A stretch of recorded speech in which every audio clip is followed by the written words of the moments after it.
রাফির মূলত এটা ছিল রাফির খুব স্বপ্নের একটা সিনেমা। ডে ওয়ান থেকে যখন থেকে আমি গল্প শুনছি বা আমাকে শোনাচ্ছে বা কথা বলছি, সবসময় একটা কথাই বলতো যে ভাইয়া এটা আমার খুব ড্রিম প্রজেক্ট, ও লাইফের সবচেয়ে বড় প্রজেক্ট, এবং এটা আমি অনেক ভালো করতে চাই এবং কোনো সেক্টর আমি কম্প্রোমাইজ করতে চাই না। সেটা যে যাই প্রডিউসার অনেক সময় কাট করার ট্রাই করে যে এটা হবে না, ওটা হবে না, ওটা হবে না, ও সেটা কখনোই অ্যাকসেপ্ট করেনি। ও অল দ্য টাইম যেটা দেখেছে, যেটা বলেছে, যে ড্রিমটা দেখেছে সেটাই পূর্ণ হতে হবে। খুব প্যাশনেট, খুব একদম, প্যাশনেট। যে একটা ছোট্ট সিন ছিল আমার, যেটার মধ্যে একটা পার্টিকুলার প্রপ দরকার ছিল, সো এই প্রপটা আসেনি, এবং প্রপটা যেহেতু আসেনি সেটার জন্য আমরা সারা দিন বসেছিলাম।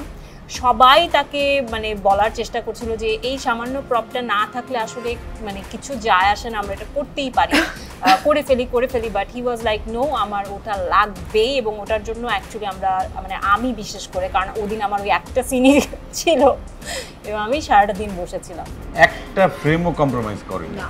ইনফ্যাক্ট দেখো, একটা ফ্রেম কম্প্রোমাইজ একদমই। এবং যেটার জন্য বসেছিল, হয়তো তুমি হয়তো বসেছিলে, যখন গিয়ে আমরা মনিটরে দেখেছি মনে হচ্ছে ইয়েস এই জিনিসটাই এখানে দরকার ছিল। ডেফিনেটলি ছোট্ট হোক, বাট সেটা যে স্ক্রিনে এত বড় এফেক্ট দিচ্ছে, এটা খুব ভালো একটা দিক।